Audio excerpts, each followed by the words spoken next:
So from just $3 a share in 2008, they were able to grow their stocks for more than $295 per share. So that's a humongous raise in terms of their capital valuation just because they were able to capitalize on their strength. So, bakit importante ulit yung pag-define ng inyong own audience? Because the right content in the right format, in the right channel, at the right time can actually bring you the money. So that is where we will be seeing a lot of the intentions of affiliate marketing over the next few months that you would probably be venturing into this prospect.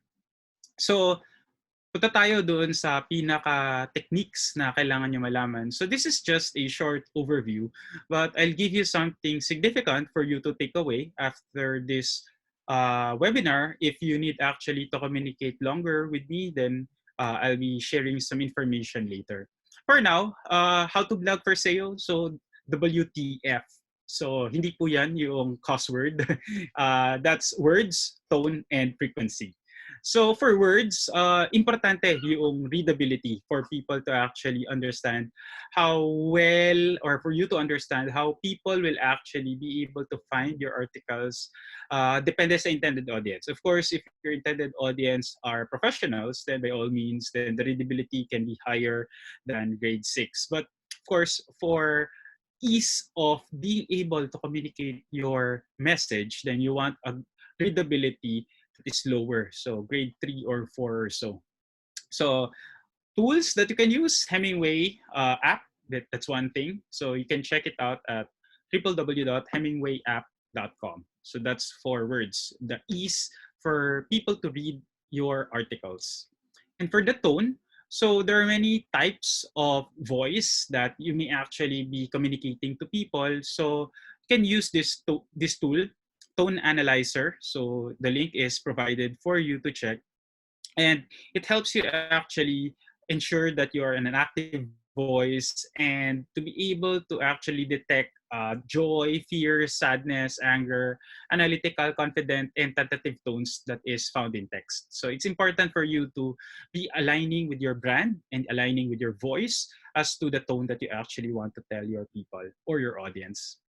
And for frequency, you can actually check also analyzemywriting.com.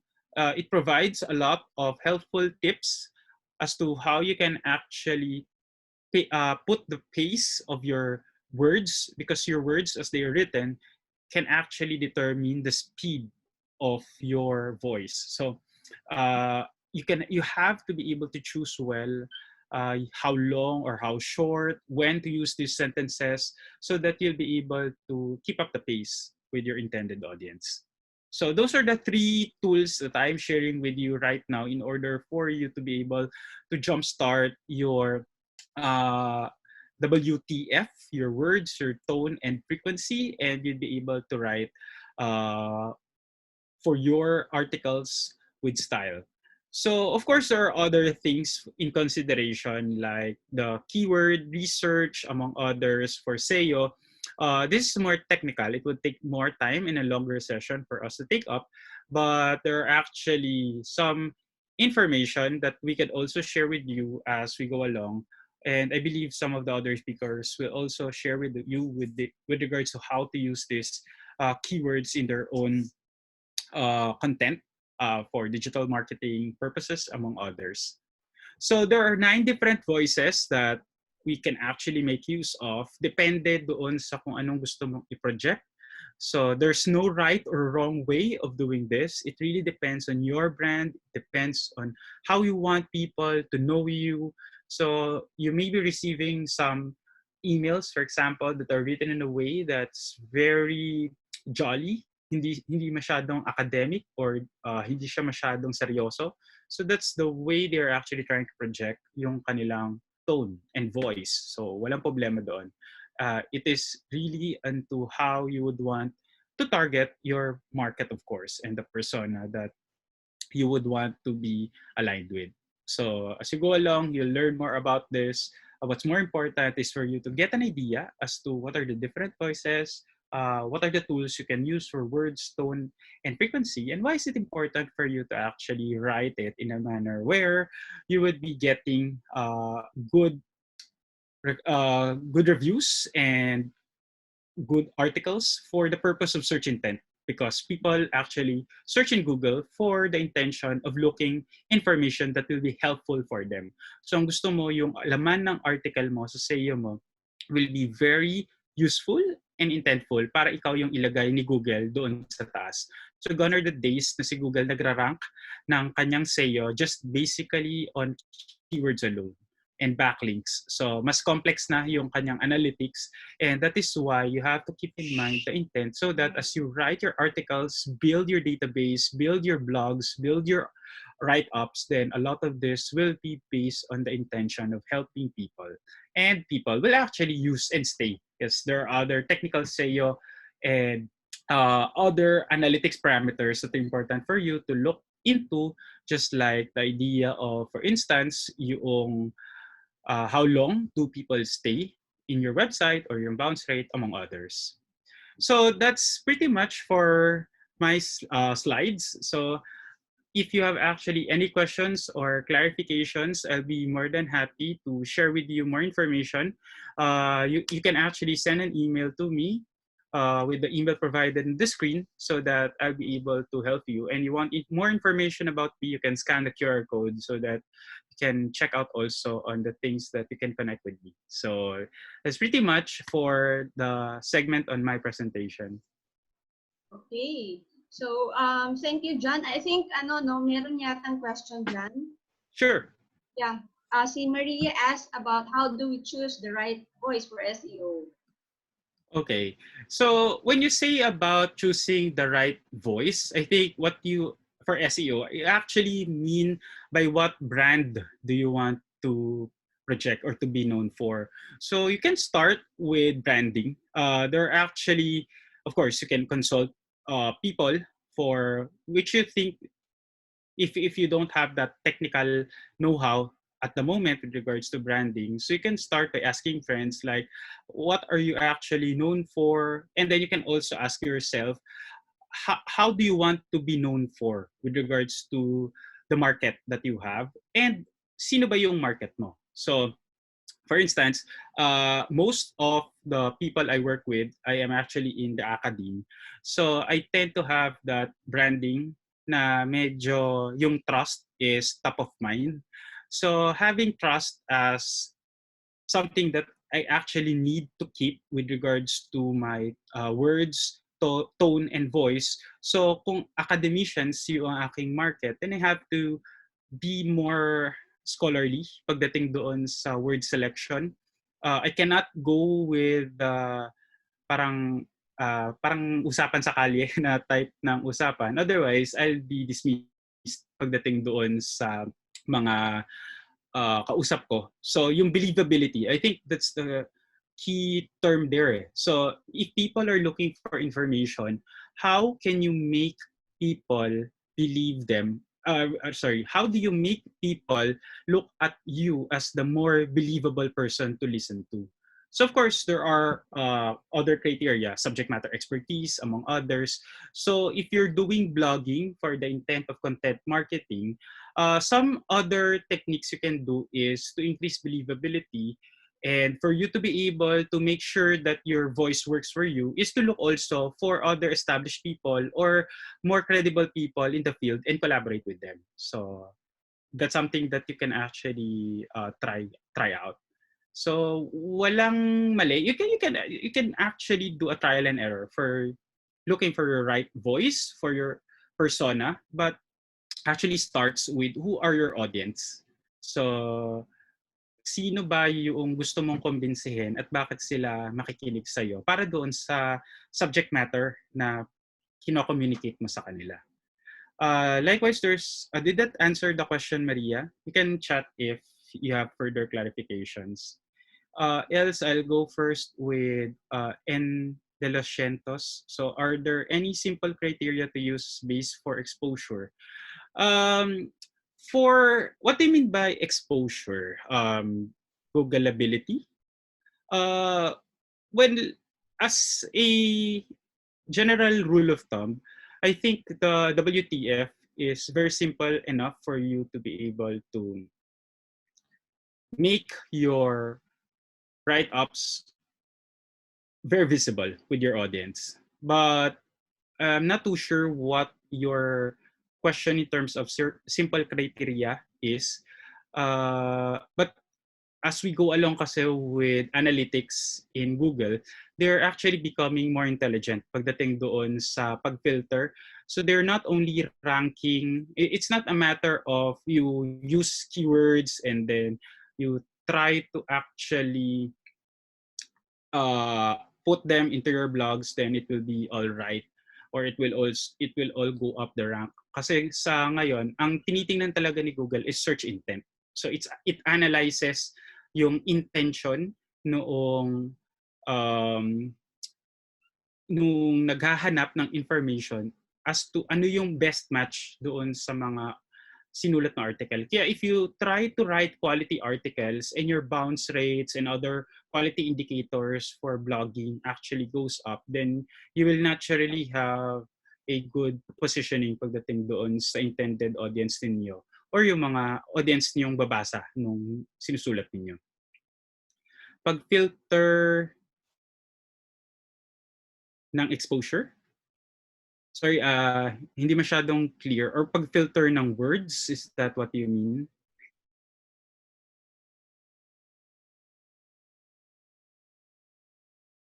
Sige lang. Anyways, if you have further questions, can send an email if we're not able to answer it at the moment, since we have four more other speakers in line. But I'll chat along the way as you go along with the session. Okay, so thank you very much, John.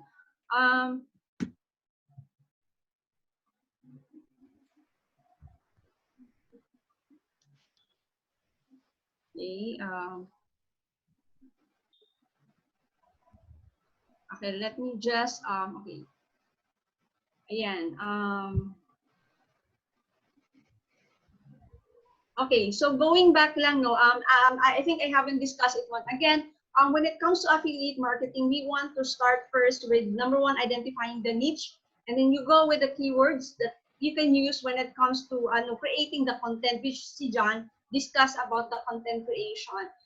Okay, now we would like to go with, so once you are able to identify your niche, you're able to identify your keywords, you're able to identify yung sa content writing. Now we would like to go with paano naman yung paggawa ng a simple website using ang tinatawag natin dito is about creating a simple affiliate website. And I would like to ask Glenn Pepito to share about paano naman yung paggawa ng website when it comes for affiliate marketing na process. Okay, I'll turn you over to Glenn. Glenn. Okay po. Thank you po, Ms. Jane. Let me just share my screen. Okay. And then...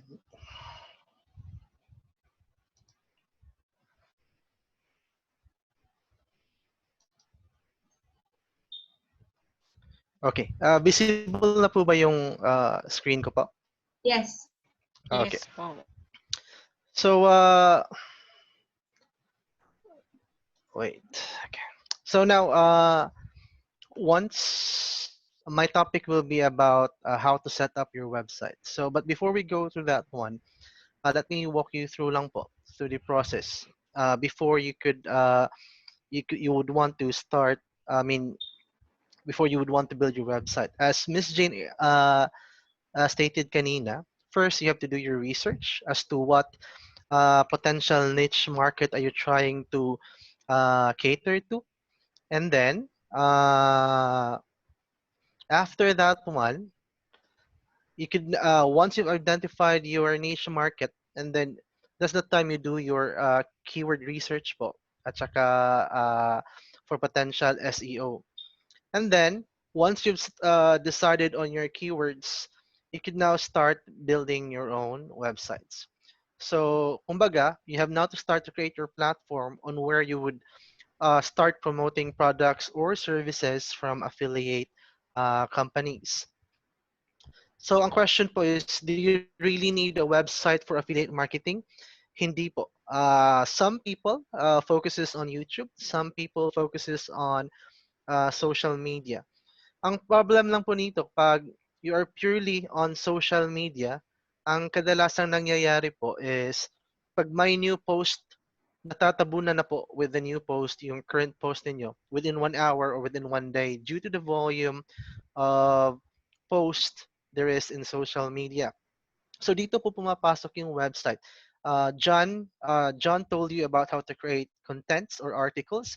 And since these articles are found using user's intent, meaning nagko-query, the person is using a query to search this content in Google, and then so mas madaling mahanap yung article or content if it's found on your website. So in this case, ano po bang purpose ng website natin? First is to create the quality content. As Sir John mentioned kanina, if you want people to find your articles or your content or your website, it should have a quality content that aims to answer or satisfy the needs of a certain query of a particular user. Second po, your website is the repository of all your affiliate links. Meaning po, lahat ng keywords, articles nyo po na may keywords, may link, potentially may link po yan to allow you to allow the user to click on a product or services that may relevant sa kanyang query. And also, you could use your websites to interact and collect information with your intended audience, which you cannot do in any social media. Kasi sa social media, limited lang tayo sa profile sa Facebook. In your website, you could have people subscribe to you and then collect those one using basic contact forms or subscription forms. Now, ang tanong, bakit WordPress? WordPress is basically one of the most popular website development tool used currently. Bakit? Because it's free. So as long as you have your own host and domain, you could have WordPress. Tapos, you don't need to code. In fact, you can just click one button and then the website is already installed to your server. And then, kung hindi ka naman marunong mag-design ng website, WordPress has its feature na drag and drop feature kung saan you just have to know which buttons or icons to press, and then this will be added to your website's images, text, and other elements of a website. And as well, kung marami kang functionalities na gusto mong ma-feature sa iyong websites, then you can just use plugins. Again, uh, the approach of WordPress is basically po to allow people who are non-programmers or non-technical persons to create their own websites without having to learn how to code. And ang pinaka-importante po dito as highlighted is WordPress is designed for SEO. It has been proven na websites made by WordPress are easier and more compatible to SEO, especially for Google rankings. Kasi design po ang WordPress for SEO. So, yung basic steps po, I will not just go into the details, pero as I've said, you can make your website within a few hours.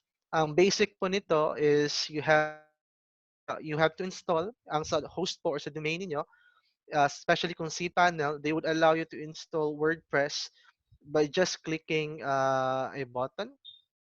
I think may sample ako dito. So this is how it looks like in your server. And then once you click install now, magsa-set up lang po kayo ng basic configuration such as information about your sites, and then the description of your websites. By the way po, when you design your website, this is based po on your SEO research or analysis. So anyway, i-discuss nila yan later.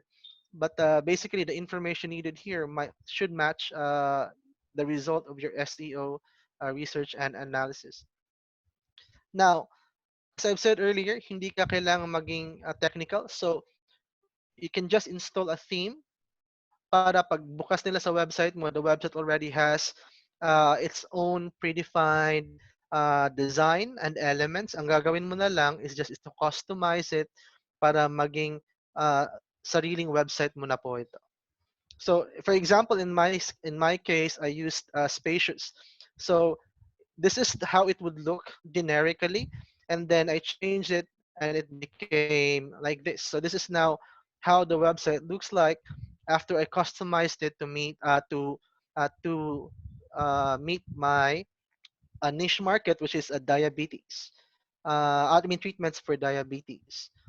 And then furthermore, you could further customize your posts and articles using Elementor. As nakikita nyo po, drag and drop, and then the elements of your websites are already created. So you can see how your website would look like. And then if may gusto kang i-add the images, text, buttons, drag and drop lang po talaga siya. This is using Elementor or any basic editor po found in WordPress. So no coding involved. Now, as kanina, if you already have an article, let's say gumawa ka na ng article, na-check mo na yung SEO ng article mo, and then you want to add your affiliate links.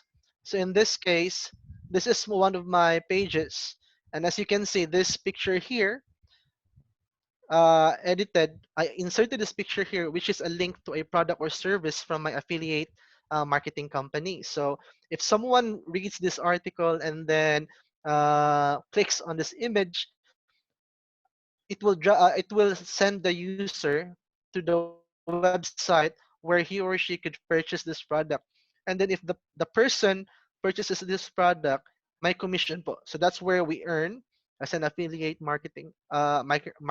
So in this case, I think you could probably earn as much as $30 to $80 per successful purchase.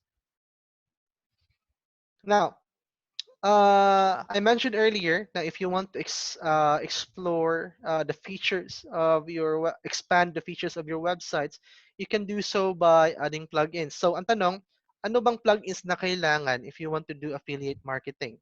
So, there are three major categories that you would want to take note of kapag isa ka affiliate marketing. Number one, ang basic po is security and maintenance.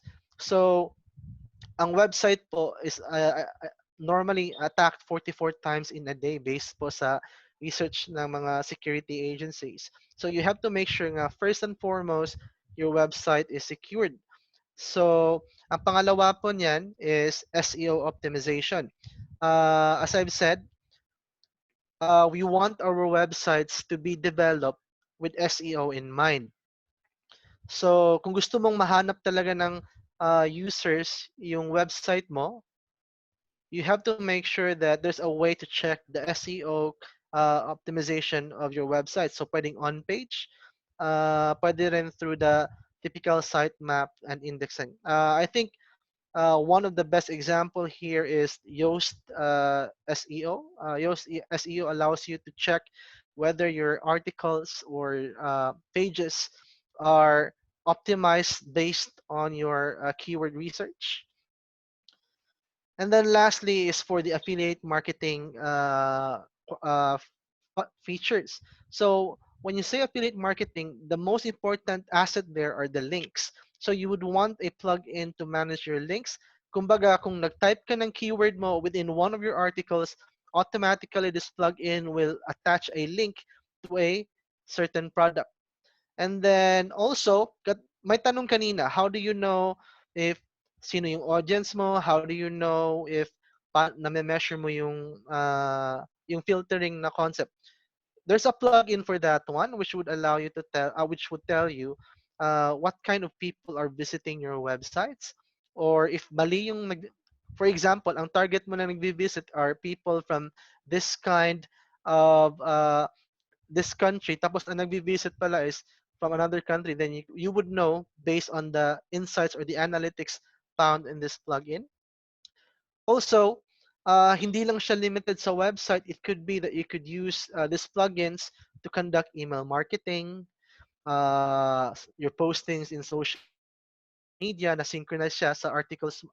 Pag may nagawang bagong content in your WordPress website, automatically synchronize siya to your social media platforms. And then you could also include this one for the content of your email marketing.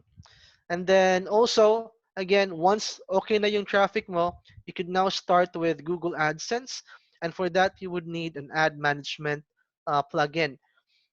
Ad management plugin could also be used, no, for your affiliate links. So affiliate links, Google AdSense, you can do that.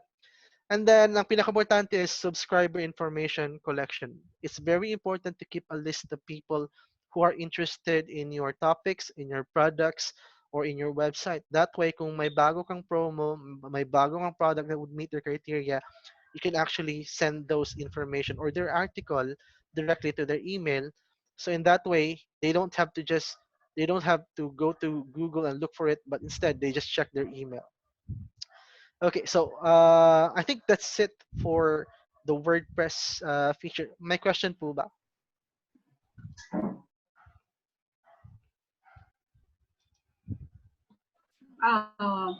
Meron po ba tayong questions, guys, kay Glenn? So, anyone? Know that our website exists, and now it's time for us na we should be in front of our target audience, kung sino man yung target audience na set natin beforehand. And so with that, I would like to call our next speaker, and she will be talking about how you can attract your audience through social media marketing. So I'd like to turn you over to Jamie Joy. Jane? Okay po. Wait lang po, I will share my screen.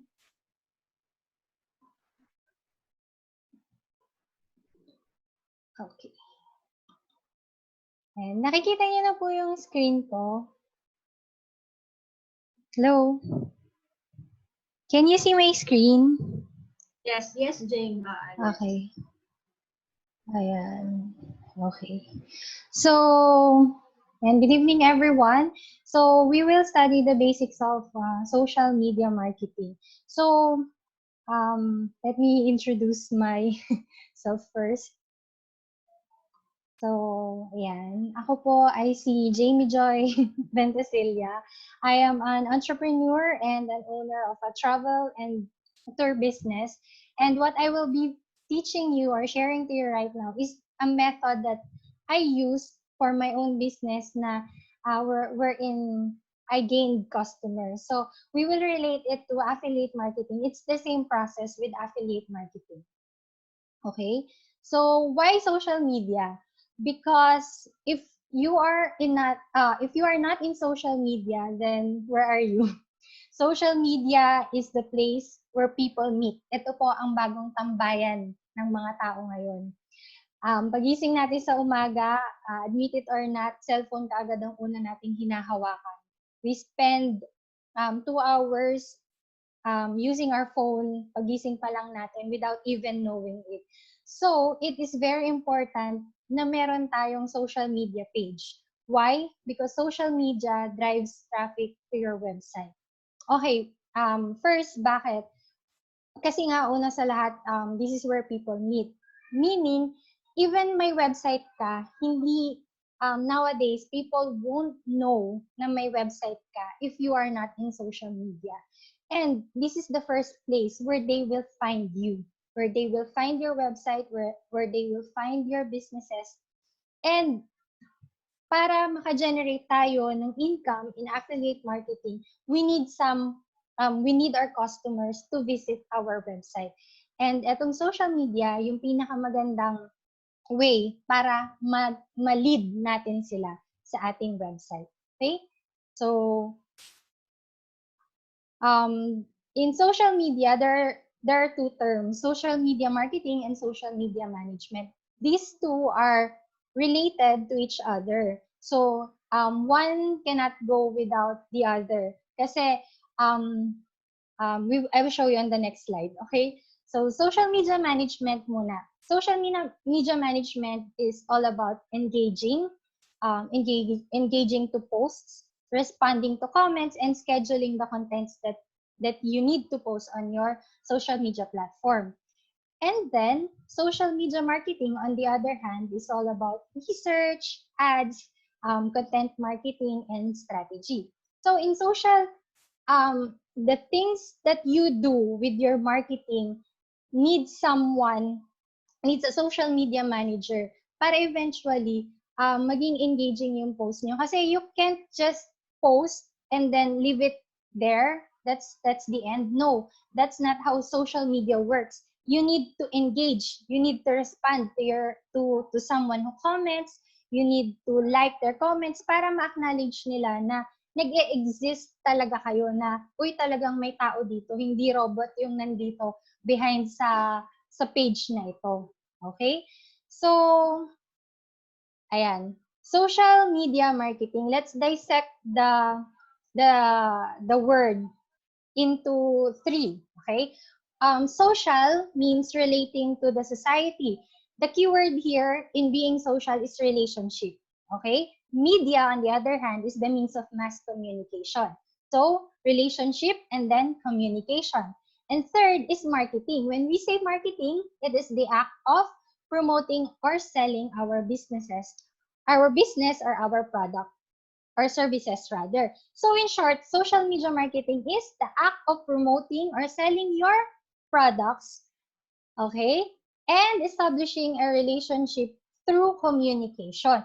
Relationship, yun ang ine-establish natin sa social media marketing. We don't just sell, yung mga post ngayon na buy this, ganyan, buy one, take one, ganyan, hindi na siya masyadong attracting sa mga customers. Kasi that's not how social media work. We don't do hard selling in social media.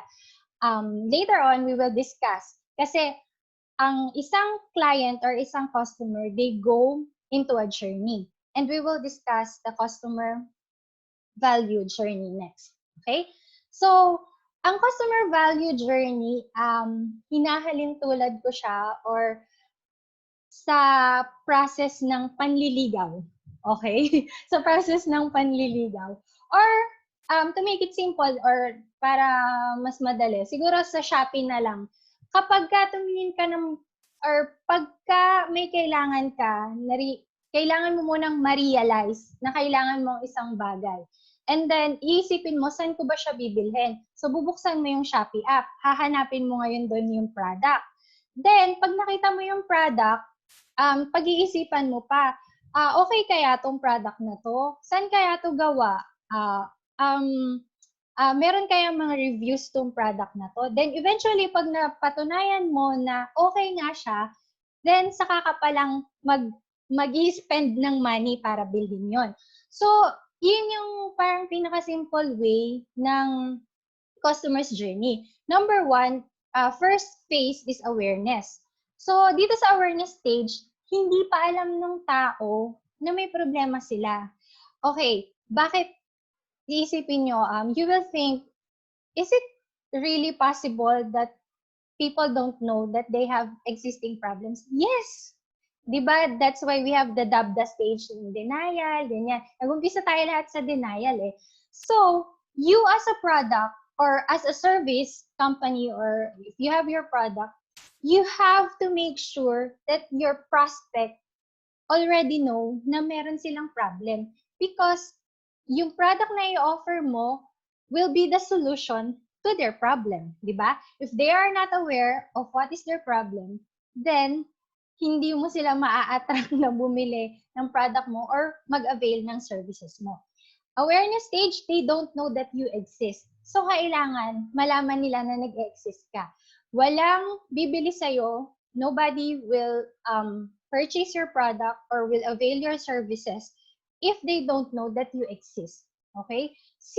Ano ba yun? Kung halimbawa, sino ba yan si Jamie Joy Ventosilia na yan?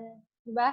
Parang di ko naman yan kilala, so bakit ako magtitiwala na ano yan, na pwede ko yung i-hire na social media manager, ganan. So, they won't know, if they don't know you, they will not avail or they will not patronize your product. Now, second phase is consideration. They already know their problem, but they are not yet ready to buy your product or your services. Okay, eto na yung stage na, okay, I realize na kailangan ko palang um, bumili ng vitamins. So, pero, teka lang, okay kaya to? Ito yung sinasabi ko na pag-iisipan mo pang mabuti. And the last phase is the conversion stage. They are ready to buy or to avail your product. In the conversion stage, what our customers are giving us is their time and their money, of course. Okay? So, ayan. So, yun yung summary ng customer value journey. So, ito, it's like yung detailed siya, but it's the same. Okay? So, sa awareness stage, consideration, ayan, yung mga dapat natin gawin. And I would just like to emphasize this one. Remember that customers will not go down the funnel or down or on the next phase if you have not done your research very well on the awareness stage. What do I mean by that?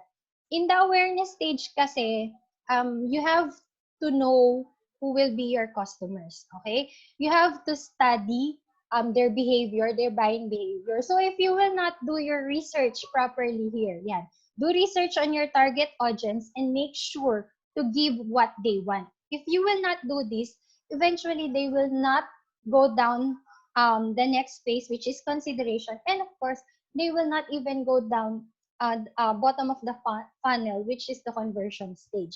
So, first stage pa lang, awareness stage pa lang, you have to do na extensive research about your customers. Okay? So, just a quick preview of the different platforms and their uses. Of course, number one is Facebook. Facebook is the best platform kasi it's easy to use. It has a lot of features. It has the most number of audiences or active users and the highest number of reach among all platforms. The best type of content that you can post in Facebook is our videos. Okay? So, ayan. Kung na-notice nyo, there is a gender sign here. That means na etong gender sign is your parang palatandaan that both male and female genders are engaging in Facebook. Okay? So, next one is Twitter. Twitter is the top platform for sports, politics, influencers, and customer service. This is the best platform that you can use in making noise. Okay? Kung gusto niyo mag-ingay, you can definitely use Twitter. Why? Kasi, di ba, may limit ang character ng Twitter. So, you have to be direct in saying what you want to say. So, I remember one of my friends when they were traveling, going here to the Philippines, na delayed yung flight nila. What they did is they tweet, talagang sunod-sunod yung tweet nila, tinweet nila ng tinweet yung Emirates. Kasi 4 or 5 hours na delayed yung flight, kasalanan ng airlines. So eventually, when they arrived in Dubai, talagang may banner na simalubong sa kanila. They get access to VIP lounge and then unlimited sa buffet area. Plus, they get 24 hours visa to tour around Dubai. So, yan, if you want to make noise, you can use Twitter. So, who are in Twitter? Celebrities, influencers, athletes. So, ito yung mga possible na mag-connect kayo, yung mga tao na naandun. And yung mga possible din na tawag dito na target audience nyo. And you can use this if you have already your business or yun sa affiliate network nyo pagka may mga concern, you can use this as customer support. Karamihan ng mga big companies, ito yung ginagamit kasi nga direct to the point yung mga post dito. Next one is Instagram. Instagram is the platform for lifestyle, okay? So anything about lifestyle, travel, health, fashion, food, nandito nyo makikita sa Instagram. Best type of content here in Instagram are beautiful images and captivating videos. So Instagram is dominated by female. Okay? Sa Twitter, mostly male. Yan. Kung target audience nyo ay male, Twitter ang pinakamagandang platform. So, okay. Next is LinkedIn. LinkedIn is the Facebook for professionals. Okay? It's the new era of networking for executives. Dito na nagko-connect ang mga executives. Even mga HR personnel, dito na rin sila nagre-recruit ng mga tao. Okay? So, YouTube, yan. YouTube is the king of videos. It's the second largest search engine next to Google. So, kung gusto nyo na para mag-drive ng traffic dun sa inyong website, di ba, you can write captions below sa mga videos, and then always never ever forget to put a call to action. And ang call to action nyo is visit my website para ma-redirect nyo sila doon and makita nila yung mga affiliate products na ino-offer nyo. Okay? YouTube is best used for educational contents, yung mga how-to videos, click na click yan. Product education, marketing, media company, yan, nag-shutdown ng ABS-CBN, sa YouTube sila nag-replay, and sa Facebook, and influencers, tech companies, and SaaS. Pinterest, it's not so popular here in the Philippines. It's popular in the West. Pero Pinterest is the creativity queen.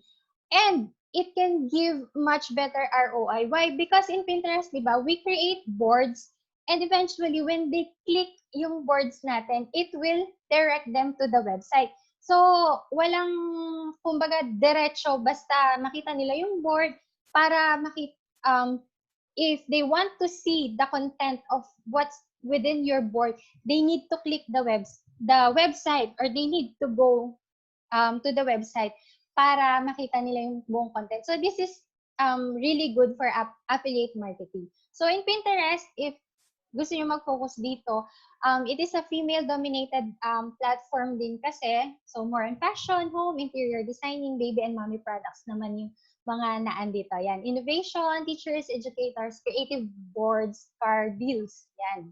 Pwede dyan. So 5 steps in marketing. Okay? You need to follow this step so you can have a successful social media marketing strategy. Number 1 is to audit. Why audit? Audit is very important. We need to study. We need to make researches. Research is vital in social media marketing. In any marketing, I think research is very vital. Market research. Of course, we have to search if the service or the product or the niche that we are going to choose is profitable or marketable. Okay? You can use Google. Ano pa ba yung mga pwede nyong gamitin yan? To study the market. Sa Instagram naman, you can use hashtags yan to study then the market. Now, competitor research. In competitor research, this is the act of being an expert spy. No, joke lang. You have to spy on your competitor. What are they posting? What are the posts that are engaging? How frequent do they post? So you need to study their strategies as well. Kasi if they are creating good contents, you can mimic it but not exactly copy it. Okay? So you can kind of copy their strategy but still be unique in a way, diba? So customer research, this is the most important one. You have to study your customer. What do they want? And where do they meet? What are their pain points? Yan yung mga kailangan yung pag-aralan. There is what we call a customer avatar. I did not prepare it. Wait lang. So, yan. You can visit sa HubSpot. There is what we call a customer avatar. Dito sa customer avatar is where you will what do you call this? You will make a study about your customer. So, ano ba?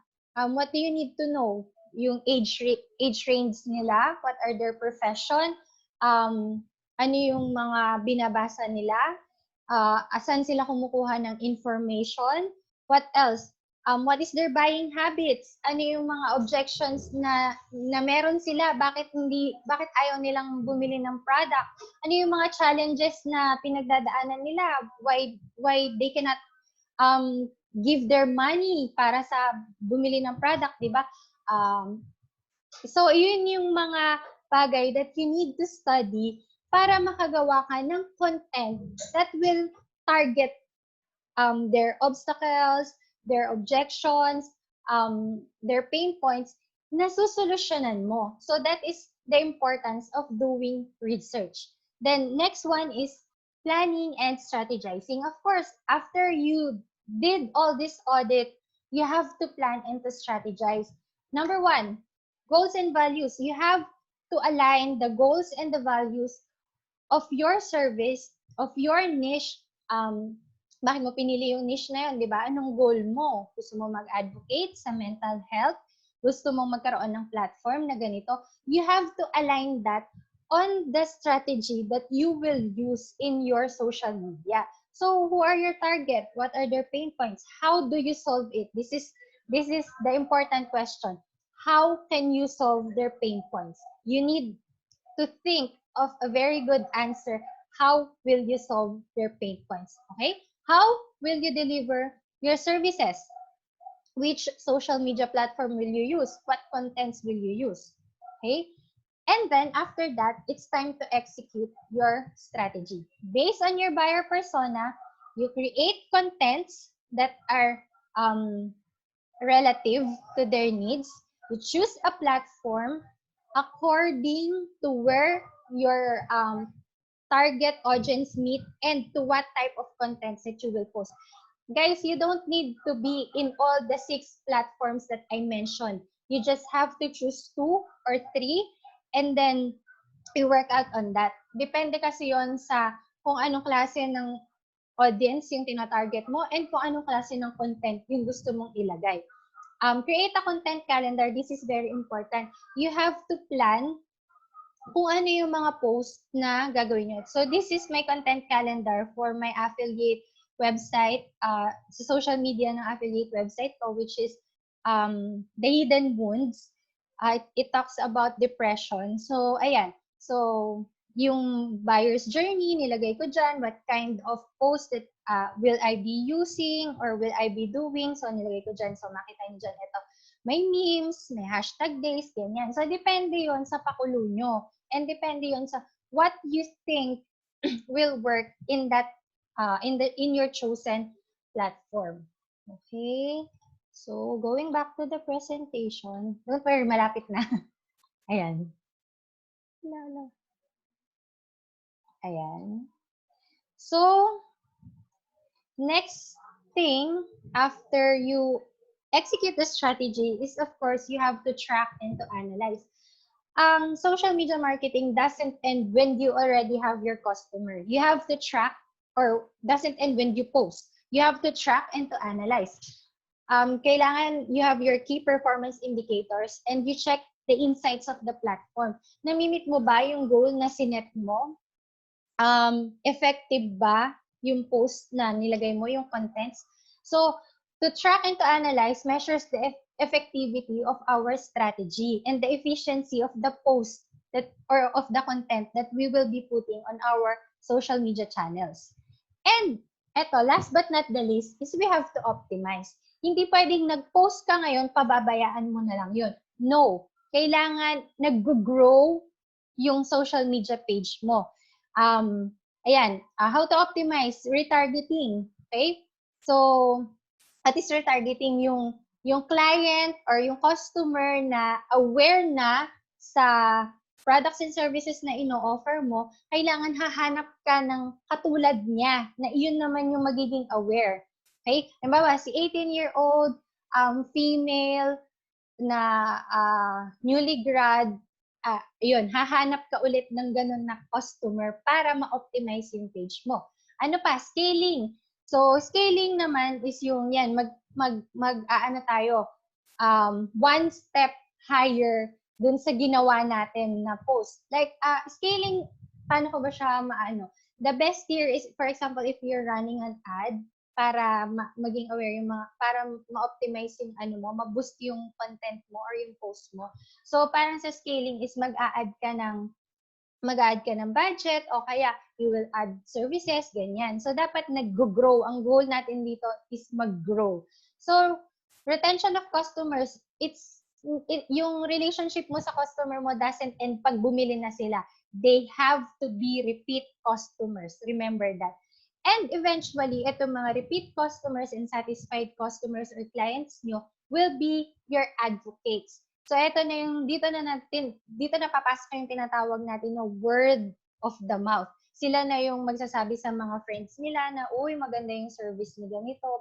Visit mo yung website ni ganito kasi ang ganda ng mga products na mabibili doon. Sa kanila na mismo manggagaling yung kagandahan ng service or ng product natin. Sila na yung magpo-promote sa atin for free. Okay? So, eto, how to increase social presence. Simple lang naman ang paraan. There are 2 words that you need to remember. Social media is all about engagement and consistency. After all, it will not be called social if you don't know how to establish relationship. Okay? Social media is all about socialization, exchange of thoughts, liking of posts, commenting, yan. Comment accordingly. Why do I put this accordingly na word dyan? Kasi minsan, may mga comments na off topic. Never ever do that. They will not like it. Like for example, I remember mayroon ako isang post na hinijack ng isang agency din. Parang inis na inis ako. Pero remember, if you do that, hindi magugustuhan ng mga tao yung ganon klase na ng pag-comment. You should comment accordingly. What can you comment? You can comment your suggestions, you can comment tips, you can comment your ideas, but not stealing other people's clients or customers. Okay? Hindi yun direktang aagawin mo. Post accordingly. Yan. Post accordingly. In having your social media contents or post, kailangan it's according to the niche. It talks about the niche. It talks about your goals. It talks about your value. Huwag mag-post ng malayo sa, like for example, kung ang topic mo is depression and then mag-comment ka mag-post ka bigla dyan ng about sa paano to yung MLM, yung multi-level marketing, 'di ba? It's different from what you're trying to tell your audience. And then eto, share your knowledge, and the best thing to do in social media to really get high engagement is to help out others. Yan lang po. And thank you so much for listening. Please like my page, my freelancer page, Jamie Joy Ventasilia. If you have more questions for me, you can contact me through my page po. Okay. Sige.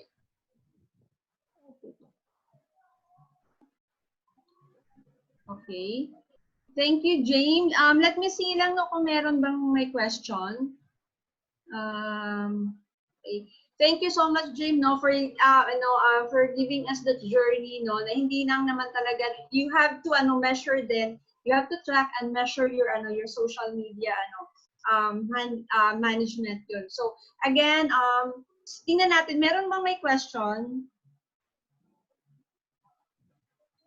Okay, so far wala naman po, no. Okay. Now, thank you, Jane, for your message, no. So again, we have taken our steps, ang journey natin. We start with identifying, actually we want to identify what are the niche or something, ano ba yung gusto mo talaga na niche. It must be something na parang interested ka, kasi that will help you really go into, yung tawag dito, parang it will help you get more into paano ba talaga penetrate or something na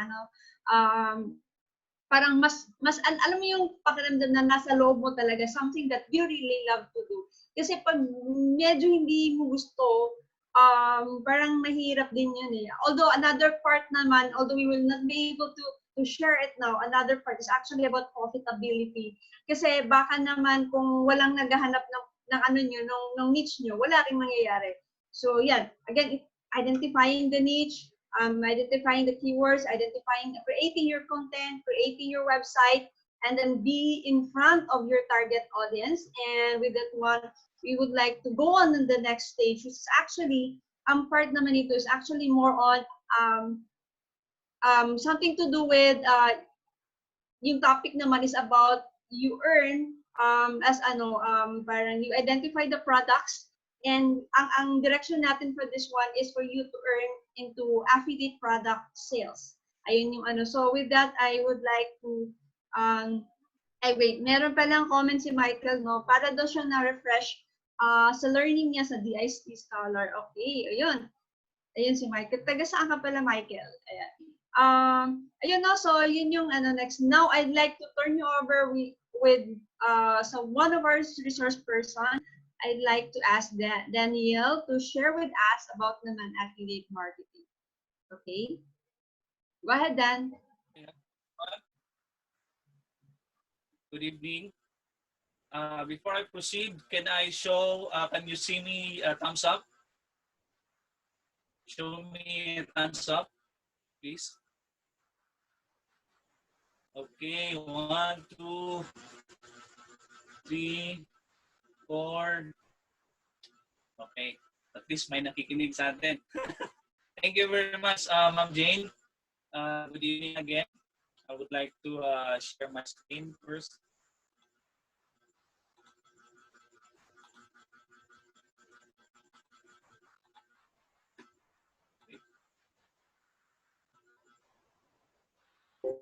Can you see my screen? Are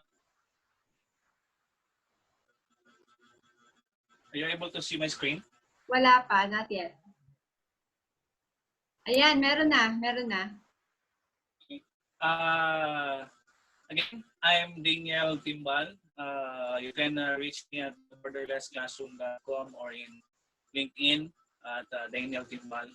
We will talk about affiliate marketing 101. Before, John mentioned how you write quality content. Then Sir Glenn taught us how to set up our website. And then Jamie, this time, give us the different platforms on where to promote our product. Now, what we will have this evening is the very basic concepts of what affiliate marketing is all about, and the different types of affiliates. And we'll talk in passing those things that were said by other speakers, and then how you get the payout, and the affiliate platforms and different programs. So, what is affiliate marketing? I'm very sure that most of us the concept already, but I would like to share this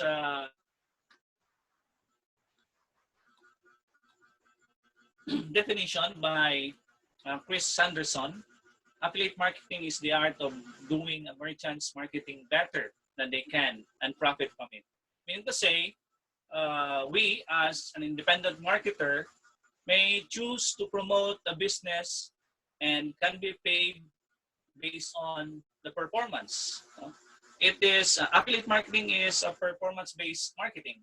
When we promote a service or a product, we get compensated for every sale or visitor subscription to the market. That's what is this all about. Now, so there is really an income from affiliate marketing. In 2013, in the Affiliate Summit report, affiliate marketers reported that about 39% of them income less than $5,000 a year or annually. Around 11.8% ranges from $5,000 to around $10,000. And 13.1% generated an income of about $10,000 to $24,000. And lastly, 9.2% generated an income about $50,000 to $99. So this is a very viable market for us, and we can get a passive income if you like. But we have things to do. Hindi lang po pababayaan lang, but we have to work about on it. Now, what are the investments for affiliate marketing? As Glenn mentioned a while ago, a website, a hosting, a domain, which costs around $45 in setup. You pay for around that's 2,000 to 3,000 pesos in our currency, and you have to invest 1 to 2 hours to a full working day if you are really working full online. No, but most of the marketers, affiliate marketers, it's their part-time job. Now, what about the skills? Do you really have to be a tech savvy? I think it's not a requirement, but you have to be always engaged in different platforms and social media, for example. As Ma'am Jamie said, this is very usual platform where marketers are in Facebook, for example. Now, how are we compensated as an affiliate marketers? Now, if you have those things already, you have a website, you have a social presence, and you have a platform, we can promote products and we can be compensated through cost per sale or CPS or pay per sale. This is most widely used platform by affiliate networks. This means that when you promote a product and you get conversion, percentage of that amount will go to you or goes to you. That's cost per sale or pay per sale. And cost per lead, when people subscribe or get the free trials or that particular business or service or product. And the third one, post per click. This is an outmoded version because, you know, the web is always changing, as Sir John said in her talk, and in his talk rather. This is outmoded, and most of the networks now knows already about BOT or bots, which automate clicks. That's why they do not engage on those types of compensation models. And we have the last two, pay per call. This means that when a customer calls a company and buys the service or the product. And the last one, hybrid, is a combination of 3 or more the above listed models. Now, what are the type of you have a website, you can promote products as a content publisher. This is very common to marketing affiliates. They pay content, they put banners and widgets, text links, product links, just like what Sir Glenn gave as an example in his website. And it's also a coupon affiliates. These are websites that gives or finds products at a discounted price. Third, data feed affiliates. These are merchant product feeds, like Amazon. When you become an affiliate in Amazon, you can get their products on your particular niche and then post it in your website. Now, when customers or clients click on that particular product, they will be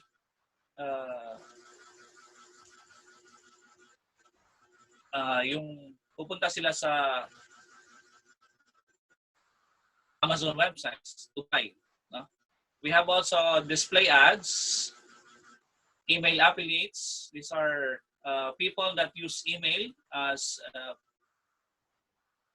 when they promote products, loyalty and incentives, websites that offers incentives, cashbacks, etc.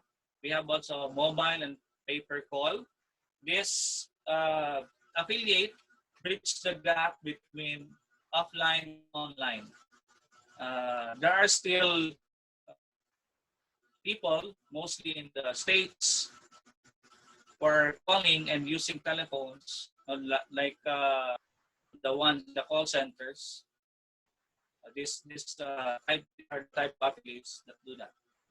And number 8, search engine marketing. This is what Sir John said about employing search engine optimization to drive conversions. And social media affiliates, the one that Jamie talked about, your social media presence, you promote your product and services. And lastly, video affiliates. This is very popular on video bloggers, YouTube channels. These are the common types of people that do video for their affiliate networks. Now, what are the popular platforms? Before that, there are 2 platforms, affiliate networks and in-house platforms. Now, the popular platforms for affiliate networks are Awin, AvantLink, CJ Conversant, that's Commission Junction, eBay, Rakuten, Share a Sale, WebGains, ClickBanks. These are popular affiliate networks that give very high commissions. And we have also in-house platforms like Impact Radius, Cake, Clicking, Fast Offers, Performance Horizon Group, Post Affiliate Pro, proprietary solutions like Amazon. Now, you can go to these sites and create an account as an affiliate, but first, do the things that Jamie, John, and Glenn talk about. You have first a website, and then your social media presence, you write quality content, and then you can create an account, an affiliate account for these platforms, because creating an account with these platforms will they will ask you on how you will promote particular product and what are the platforms you will use to engage customers.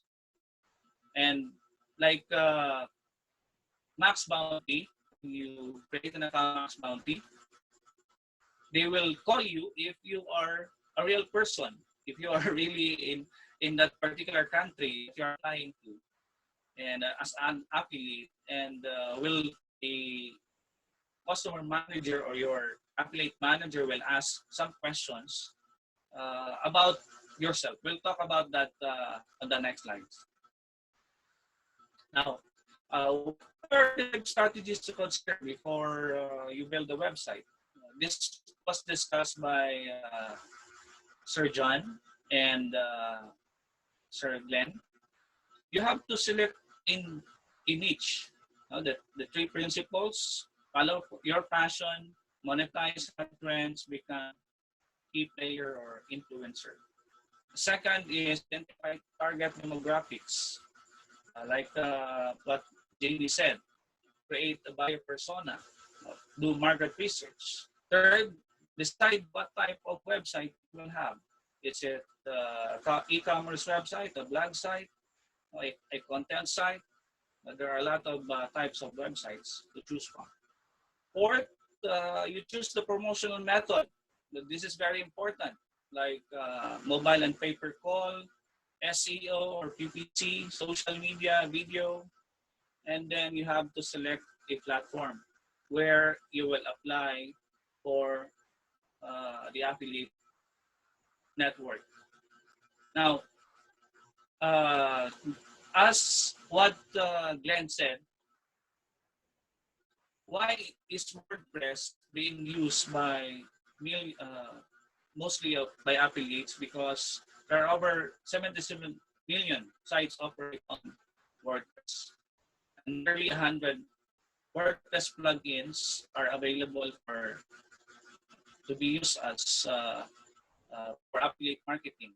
And WordPress is an EO-friendly and user-friendly platform for us if you don't know how to code, as Glenn said. No? Now, how to apply to different affiliate programs. This is very important. As I've said, when you apply, you have to be truthful of your information. You have to have a valid website also. And the category of your website, the specifics, you will answer this in a form when you apply. Most affiliate networks do this, whether it's Max Bounty, ClickBank, or in-house platforms. They will ask you what platform are you using to promote products, and then how you will plan to promote as an affiliate, no? Their products. And you have to read the terms and conditions. This is very important for affiliates, on how you will get compensated, because sometimes the network will get back your payout, because maybe you have not met their terms and conditions, and then you have to provide your contact information. As I've said, in my experience, Max Bounty called me in the middle of the night, and I think Jamie too, to ask about some information about myself, and then how I plan to promote the products for their network. And this is very important when you apply to affiliate programs. Avoid spelling mistakes, because they might not include you, or they might deny your application. But however, you can always contact the program manager or the affiliate manager for that. I have tried once. I was not invited, or my application was disregarded. But when I asked why, they give me reasons. For example, in Postinger, I applied to become an affiliate, and then my affiliate manager asked me if I have websites, because my current website, the naturalhealthpod.com rather, is very new, and then the affiliate manager is somehow hesitant. Now, I told him that I have another website which is running already for 2 years. I referred to that particular website to him, and then immediately he accepted me in the program. That's very important. Your site must be running for months, and then you have visitors, you have engagement visitors. Others ask how many visitors visit every month. No, that's part of the form. And other questions that that is very related to your program of implementation on how to promote products. Now, again, going back, these are the affiliate platforms that are very popular in the affiliate marketing world. You can list this down and visit. They give high commissions for their affiliate marketers. And lastly, can you really have a passive income for being an affiliate marketer? You know, it often takes a time and a lot of time and effort, just like when you're learning, when you're doing a business, and you have to spend time learning also. It's not possible to build 100% secure passive income. But if you have to put time and effort to it, it will really do. No? The first affiliate marketer who earned millions already, or about $1 million, is the pro blogger affiliate marketer. In 2013, he earned around $900,000 for being an affiliate marketer. Of course, it is in different affiliate networks.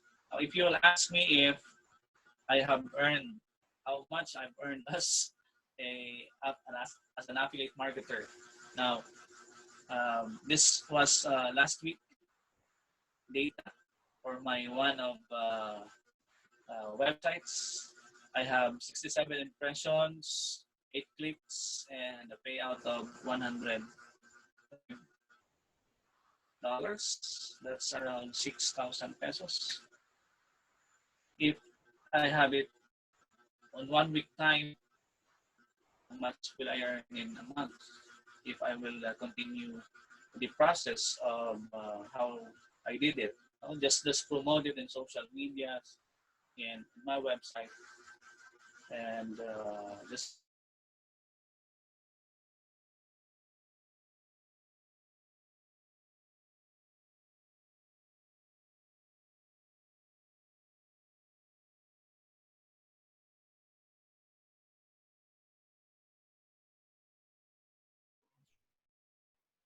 Okay, Dan. Are you still there, okay. Dan? Yeah, okay. Yes po. Ayan. Medyo mahina na yung mahina ka na. Anyway. Signal? Okay na po ba? Okay, yeah. Yun, congrats, no. You have na pala, meron ka na. Matagal na ba yung mo, yung income na yun? Just last week po. Last week lang po yung na-income na yun. Anong yun? Anong platform yun? Doon po sa Hostinger, ma'am.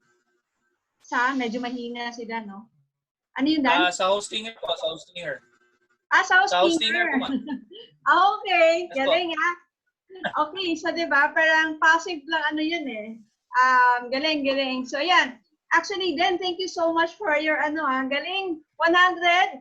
Diba? Sorry, naputol ako. Naputol. Oo nga eh. Naputol kaya ako.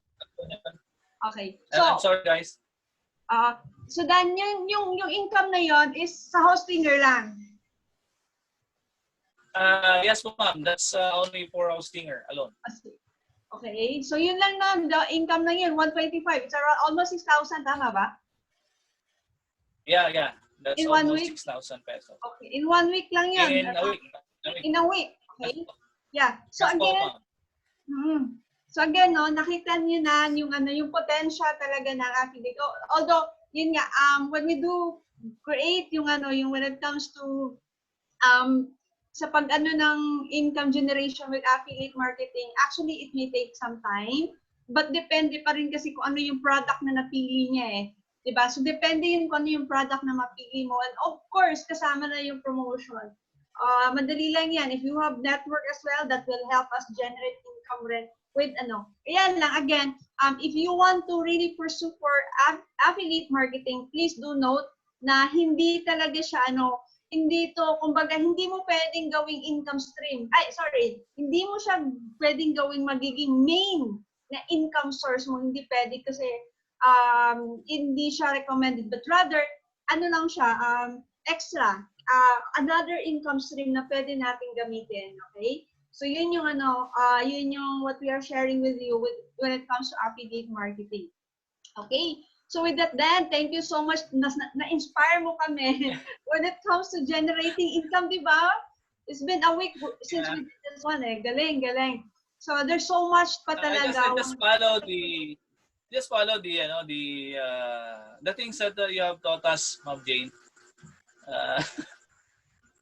Ano ulit yun? Pinalo ko lang po yung mga tinuro nyo sa amin, actually. Okay, galing, di ba? Nakakatuwa. Anyway, so ayun. Okay, so si Daniel, kay Daniel experience, we have different experience, di ba? May kanya-kanya tayong journey eh. So, on the other side, so that's on the passive income. Now, let's talk about how about making this one as an active income. And we can do that one by making this one as a freelancing service. Like, pagkatapos ng marunong ka nang gumawa ng website, magsulat, paano ba, social media. So if you know all the skills that we are sharing with you, then let's go to another side of the story, which is all about making affiliate marketing as a freelancing service. We're in. Ang question now is, how do we start with freelancing? Okay, how do we start with freelancing? And with that, I'd like to call our resource speaker, Miss Jenny Pilias. Okay, Jane? Jen, take it away, please. Okay, good evening everyone. Also, it's a late night na, but we're thankful that nandito pa rin po kayo lahat. Maliwanag po yung voice. Hello? Yes, okay siya. Okay. Okay, I'm Jennifer Bilpilias, then I'm from Binyan, Laguna. I've been freelancer for almost 2 years. Then, lately, the past 2 years, I have been a multiple client. But due to pandemic, medyo na-lessen yung client ko. As of now. So, um, so that's why I'm here. Nag-join ako with this training na kinandak ng DICT. So, to start with, let me share my screen. Have you seen my screen?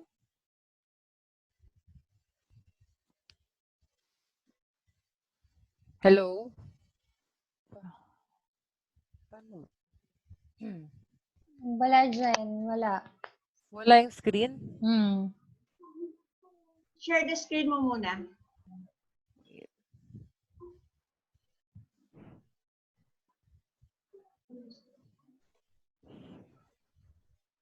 Ayan. Slowly na nagano na. Okay. Okay, game. Okay. Starting your freelancing journey. First, what is freelancing? Freelancing is similar to being self-employed. If a person gets paid by hour, day, or per project instead of a monthly, it doesn't necessarily mean that you work from home either. As long as you have laptop and there is strong internet connection, then you can work. So this is freelancing. If you are bored or burnt out with the office setup, then this is the time for you to have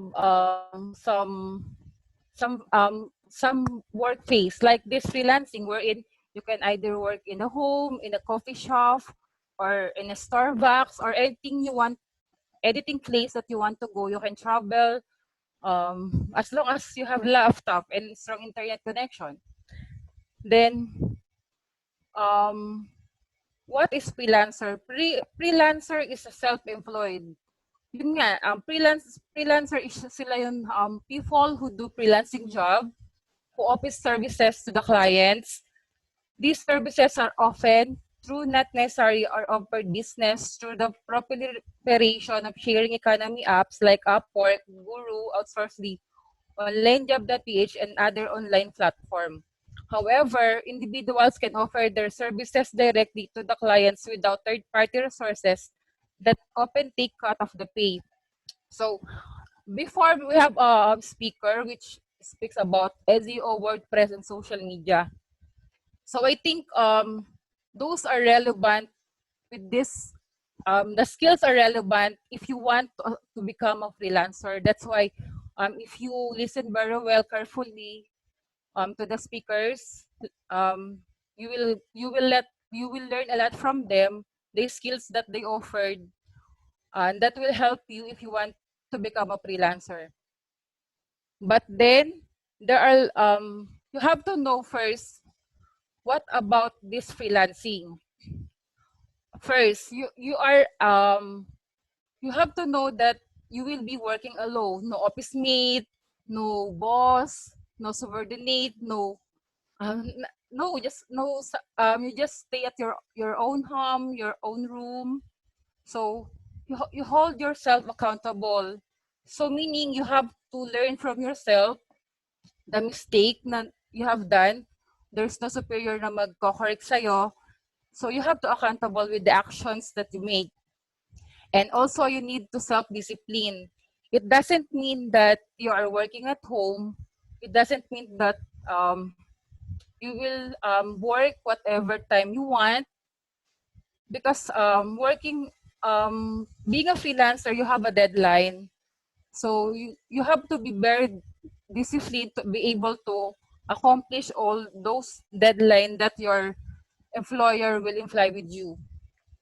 Fourth, you have to deal with your clients. Um, um, Clients are not simple as our boss in our offices, because we're dealing with our foreigner clients. But um, some are good, but some are also very strict. Especially they're very straightforward. They want the result. They don't want excuses. So, in turn is the fifth one is you must learn to negotiate. Um, you must know your skills first, so you can able to pay, right? You must able to ask for payment that is capable with the skills that you have. And number six, you must learn emotions take over. Because there are some client that I said earlier, which is straightforward. Example, they will say that you're not helping anymore. So you have to very strong enough to accept that comment with you. So you must know how to become optimistic with that negative feedback from your client. And number seven, you must know what the trending. Trending means now. Example, the trending now is social media.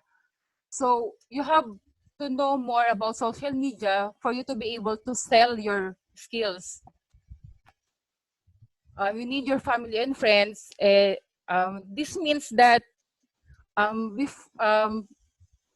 because sometimes people don't understand your work, especially before that I'm starting freelancing. Why are you just ba't nasa loob ka lang ng kwarto, hindi ka lumalabas, or ano bang ginagawa mo dyan? So kailangan natin i-explain sa family natin and even to our friends that we are working, and we're not just sitting in the front of the computer or in the front of the laptop, something like that. And the last one is you must have extra savings.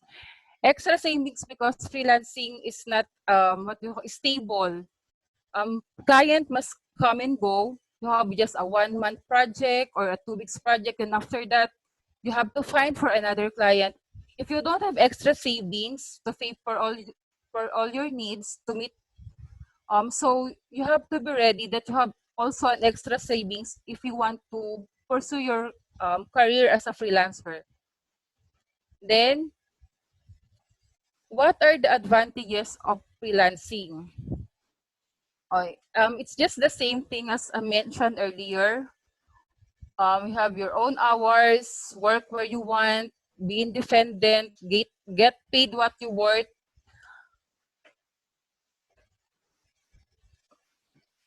Um,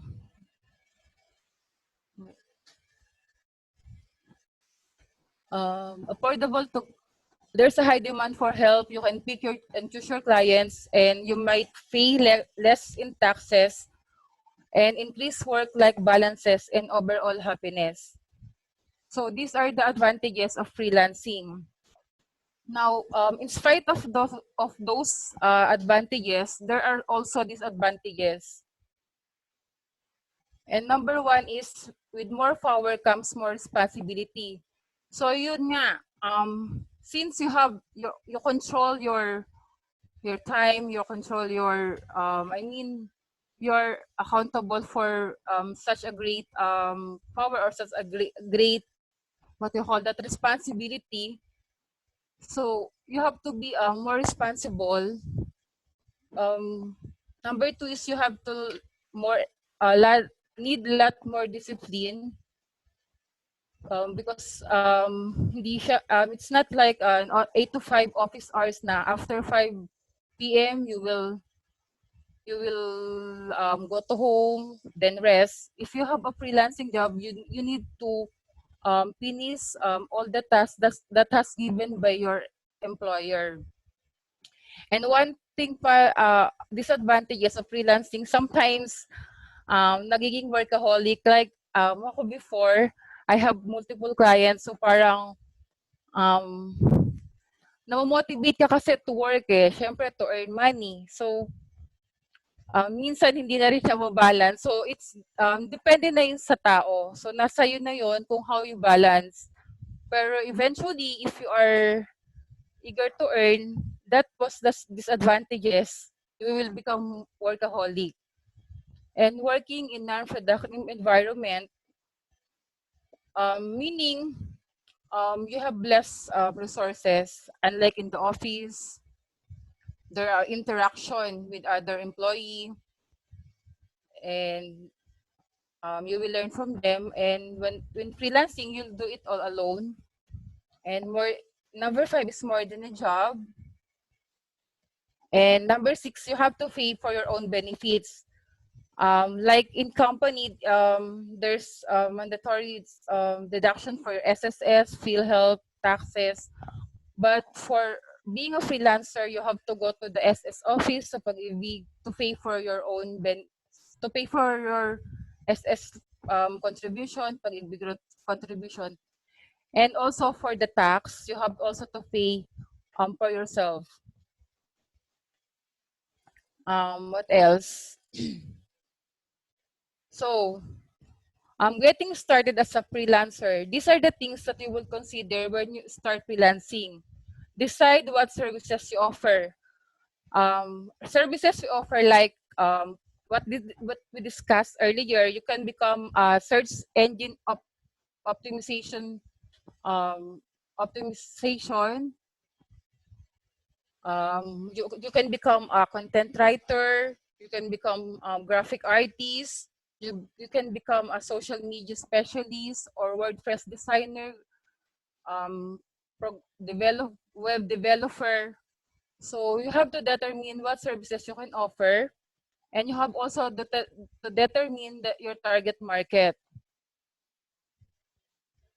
Target market, which means you can target some businesses in what kind of business. Example, drop shipping business. If you know how to do graphics, they want to enhance the photos of their store. What else? Number three is decide your rates. So your rates will depend on the skills that you have. Example, if you just for data entry, you will start for a lower rate, probably $5 per hour. But if you have a high skilled skills like programming, graphic artists, and social media specialists, this could range from $7 to $10 per hour, or much higher. Create an online portfolio. So online portfolio can be your social media account. It can also have your, if you have your website, it can also be portfolio. And also market your service. How can you market your service? First, you have to create your profile in some of the online platforms like Upwork, onlinejob.ph, Guru, Outsourcely. So I will show you some of my profile. This one is for this is on onlinejob.ph, which in I have 3 clients here. I have before I get 3 clients here, and until now, since it's pandemic, they have to stop their business, but still they contact me because they are going to start again after this COVID-19. So this one is the outsourcely. Um, I also have some interview here, but I don't have any employment. Next is the LinkedIn. This is my LinkedIn profile. And this is one is the Guru. It's wherein I also find client here at just a project base. So what else?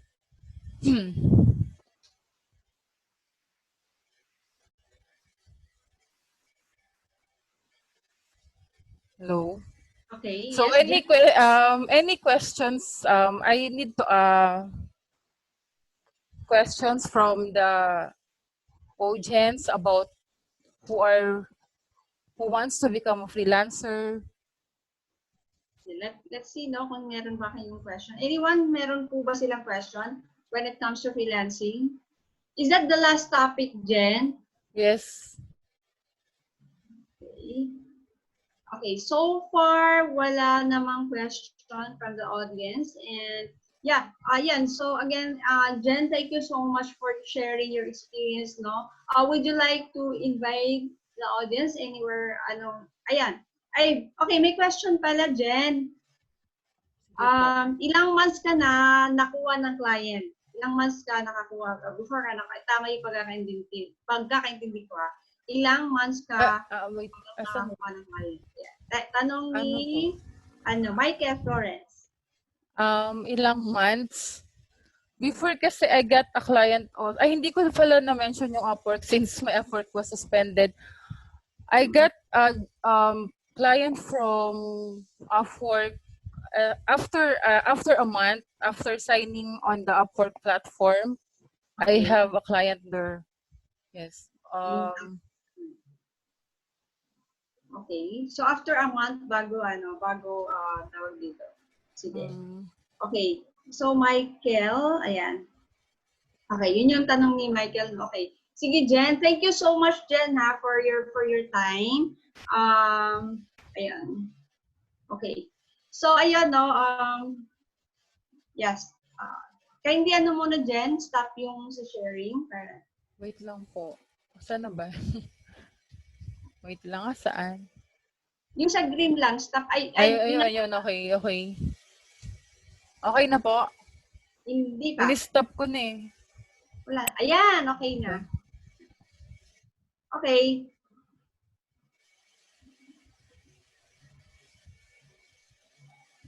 Okay, so ayun, no, ayun, I hope na for this short mga konting oras na we were able to share with you about affiliate marketing. This is actually a journey, parang kumbaga, this is just basic one, and yun, again, it will take time for everyone, but then again, when you use kasi affiliate marketing, maganda kasi siya na industry. Number one is hindi pa siya gaanong kasaturated. And then when you learn how to yung sa affiliate marketing, marami ka skill set na magagamit when you start with freelancing, and then you have to choose alin lang doon yung you can select which of the skill set you can use para mas maging expert ka on that particular skill. So ayan, again, when it comes to affiliate marketing, there are two ways for you to earn extra income, generate income. Number one is for you to earn through what they call this one, as a freelancing service, and pangalawa, you can generate income as an affiliate through affiliate product sales. So with that, I hope na may natutunan ba sila? Let me see, meron pa ba as before we end? Would like to know kung meron pang question. Ayan. So okay, so ayun, by the way, again, thank you so much for your time, for listening to us. And then yeah, Any question before we end our session? Any question? Okay. Kasi kung wala na kayong, yan, yeah. So kung wala kayong questions, yung short time naman eh. But if you want to learn more about affiliate marketing, I'd like to invite you all to join our group. It's called Affiliate Marketing Thrive sa Facebook. If you want to, if you want to continue learning about that one, please join us. And then we'll be sharing with you our experience then. So you'll be able to baka try nyo, baka it also will fit you. So yeah, that's it. So we'd like to ask the speakers to please turn on their then you turn on your webcams para before we say goodbye to our audience. Speakers? Ayan. Okay. So ayan, Jen. Glenn, nasan si Glenn? Wala si Glenn. Okay. Okay, so again, thank you so much. Hindi pa naka-on, Glenn. Ayan. Ayan. So again, thank you so much for your time. Sana may natutunan kayo kahit konting oras lang yung na i-share namin sa inyo. But then again, you can learn more about affiliate marketing through our affiliate marketing type school. Okay, so with that, any last message sa mga speakers? Any last message before we end, and then we are going to end. Any message pa? Jamie, would you like to last? Opo. Guys, the process might be long and maybe madami yung steps na kailangan gawin. But yun nga, you have to invest your time. You have to put your best efforts. And yun. Wag susuko to something that you really want to have in life. Determination, yan, kailangan natin yan. And perseverance, yun lang. And again, if you have more questions about social media and even affiliate marketing, we can help you. Contact us lang directly through our Facebook account. You can search me in Facebook, Jamie Joy Ventasilia, or you can search my freelance website, at Jamie Joy Ventasilia. Yun din yung name. It's very easy. Yung pangalan ko lang. So, yan. Thank you, James. Okay. John, last message to everyone. Thank you very much dun sa mga nagstay. I know it's late. I think we have also some participants from abroad. So hopefully this is something that brought you some light. If meron kayong mga questions specifically for any of the topics, feel free to contact us. I already mentioned about how to reach me. So you can send an email, strengthscoach@johnfaustorilla.com. So feel free to ask questions and then we'll see it from there. Thank you for joining. Okay, thank you, John. Glenn.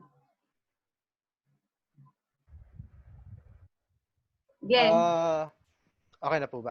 Okay. Yes. So I think if you have technical concerns on how to implement affiliate marketing, you don't have to worry about it. There are a lot of ways na hindi mo kailangan ng programming or too much technical knowledge. So if you need more information about that one, you could visit our group and then do consultation as well with us.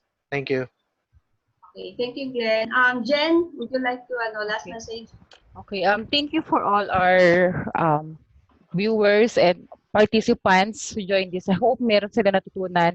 Then if you want to enter into freelancing world, you can I can help you to create your profile. You can approach me. I will teach you how to make profile, and I can also help you to make cover letter. Thank you. Thank you, Jen. Dan?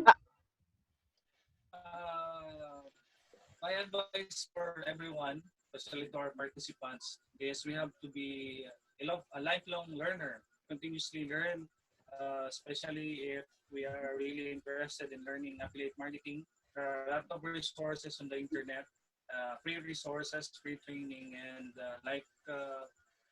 what our speakers have said, you can contact us directly. I will be writing my email on the chat box in a while. You can visit my blogs or websites that I have presented, and all social media platforms carry my name, Daniel Timbal, in Twitter, in LinkedIn, in Facebook, and I hope to see you around in the internet. Ayan. So yan, we will not, we will end this one. So again, thank you so much for joining us. My name is Jane Maghanoy, so the one coach, and again, hope that you can join us in our group on affiliate marketing live. So bye everyone. Bye everyone. Good night. Bye. Good night. Thank Bye. you. Salamat po. I posted the link for the group. Good Dito sa night. group chat natin. Okay, sige. Salamat.